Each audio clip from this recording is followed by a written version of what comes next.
बिस्मिल्लाहिर्रहमानिर्रहीम। अस्सलाम वालेकुम व्यूवर्स, आप देख रहे हैं डाइनिंग और जी ये देखिए प्रेस करने से भी बिल्कुल नहीं टूट रही हैं। 3-4 घंटे बाद इस तरह से कंटेनर में भर लेंगे। जी आज मैं आपसे क्रिस्पी बेसन की बूंदी की रेसिपी शेयर कर रही हूँ। ये रमज़ान में आपके बहुत ही काम आने वाली है। अगर मेरी वीडियोस अच्छी लगी तो लाल सब्सक्राइब को क्लिक कर दें।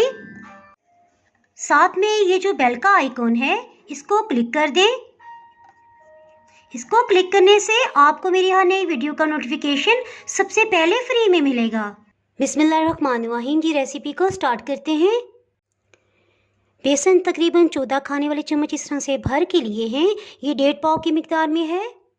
इसमें 1 चाय की चम्मच लेवल करके नमक शामिल करेंगे, आधी चाय की चम्मच अजवाइन और आधी चाय की चम्मच बेकिंग पाउडर शामिल कर देंगे। मैदा 5 खाने वाले चम्मच, इससे इंशाल्लाह बहुत ही क्रिस्पी बनेंगे, इसे शामिल कर देंगे। एक दफ़ा इन सबको अच्छी तरह से मिक्स कर लेंगे। इसमें पानी थोड़ा थोड़ा करके शामिल करेंगे और मिक्स कर लेंगे। पानी एकदम से ज़्यादा मिकदार में नहीं डालेंगे। फिर से थोड़ा पानी शामिल करेंगे। इसका हम एक गाढ़ा बैटर बनाएंगे।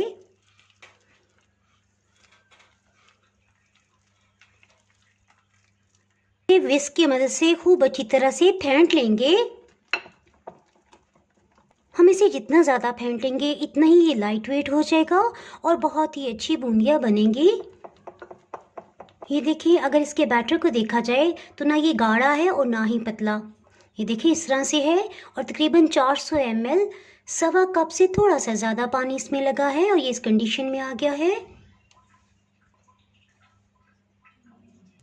अभी हम इसे 8 से 10 मिनट मज़ीद बीट करेंगे। इससे इसका कलर आहिस्ता आहिस्ता लाइट हो जाएगा और इसमें से एयर पास होगी। मैं इसके लिए एग बीटर इस्तेमाल कर रही हूँ। आप हैंड विस्क भी इस्तेमाल कर सकते हैं।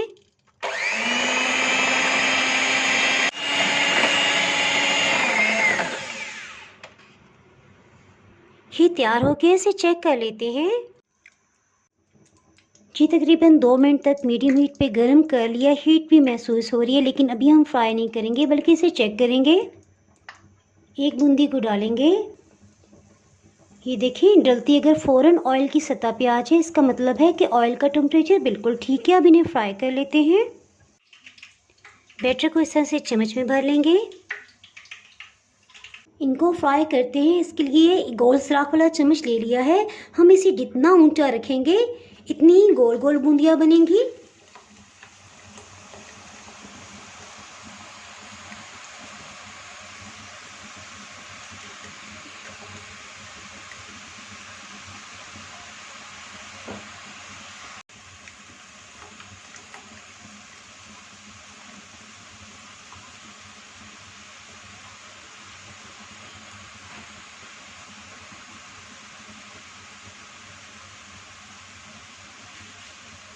जब ये सब लाइट कलर में आ जाएंगे इन्हें निकाल लेंगे। ज़्यादा इन्हें डार्क कलर नहीं देंगे।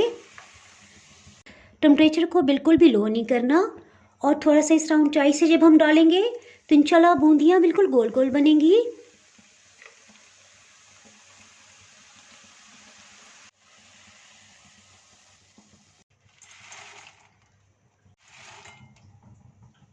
मैंने सोचा एक और बात आपसे शेयर करती चलूँ। मेरे पास जाली वाला चम्मच नहीं था। इस तरह से मैंने कुछ को तो निकाल लिया और बकाया को मैं इस तरह से पौनी कोई भी ले लें, उससे भी आप आसानी से निकाल सकते हैं।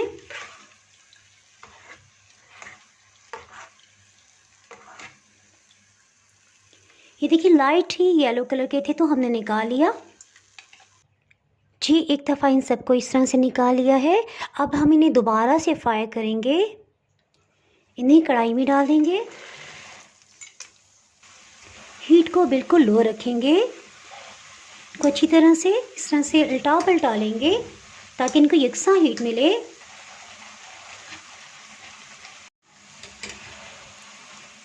हीट को बिल्कुल लो रखा हुआ है, इस वजह से ये बहुत ही इंशाल्लाह क्रिस्पी हो जाएंगी। धीरे धीरे ये सुनहरे रंग में होती जा रही हैं। 2 दफ़ा फ्राई करने से इंशाल्लाह ये बहुत ही खस्ता बनेंगी। अब हम लास्ट का जो हाफ मिनट है इसमें हीट को मीडियम कर देंगे ताकि इन्होंने जितना भी ऑयल जज़्ब कर लिया है वो रिलीज़ कर दें।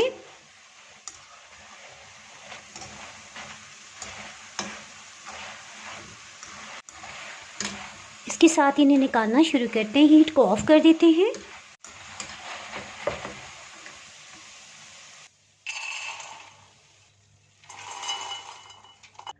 इसको ज़्यादा अरसे के लिए अगर महफूज रखना हो तो कमर्शली तो इसे ड्रायर मशीन में डाल के इसका ऑयल भी निकाल लिया जाता है, जिससे बिल्कुल खुश्क खुश्क होती हैं।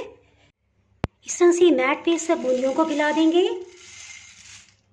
और 2-3 घंटे के लिए फुल पंखा चला देंगे। इससे इसके अंदर जो भी नमी है वो ख़त्म हो जाएगी। 3-4 घंटे बाद इस तरह से कंटेनर में भर लेंगे और आप इसे 1 से 1.5 महीने तक इस्तेमाल कर सकते हैं। सबसे अच्छी बात यह कि आपने बहुत सफाई से अपने घर में साफ़ सुथरे ऑयल में इसे फ्राई किया है। दही भल्ले फ्रूट चाट में डालें, मज़े करें और मज़े करवाएं। जी फटाफट से मीठी दही फुल्कियाँ बना लेते हैं। इसके लिए मैंने आधा किलो दही लिया है। 2 छोटे कप बूंदियाँ ले लेंगे, इन्हें पानी में भिगो देंगे।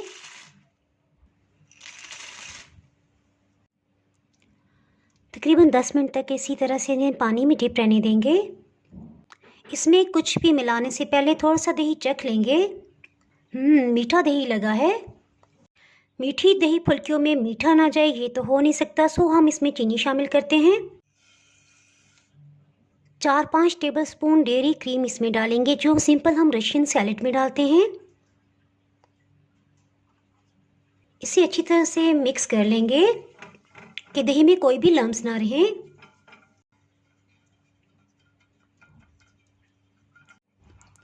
आप इसमें चीनी पीस के भी शामिल कर सकते हैं। इसे इतना मिक्स करेंगे कि चीनी का दाना बिल्कुल ख़त्म हो जाए।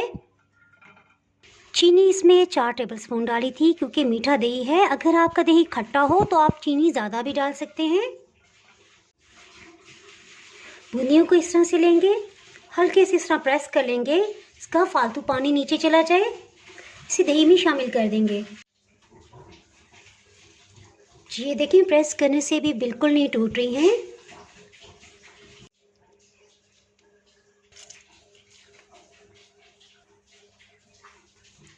इन्हें मिक्स कर लेंगे। इसमें प्याज टमाटर कुछ भी नहीं जाता। इसे फ्रिज में ठंडा कर लेंगे। अगर आप चाहें तो ऊपर चाट मसाला छिड़क सकते हैं। जायके के लिए थोड़ा सा चाट मसाला छिड़क देंगे। अगर आप मेरे चैनल पर नए हैं तो चैनल को सब्सक्राइब कर दें, बेल आइकन ज़रूर प्रेस कर दीजिएगा। इसके बाहर आपको मेरी हर नई आने वाली वीडियो का नोटिफिकेशन ही मिल पाएगा। दुआओं में याद रखें, वीडियो लाइक और शेयर करना बिल्कुल भी ना भूलिएगा। इसके साथ ही मैं इजाज़त चाहती हूँ। अल्लाह हाफिज़।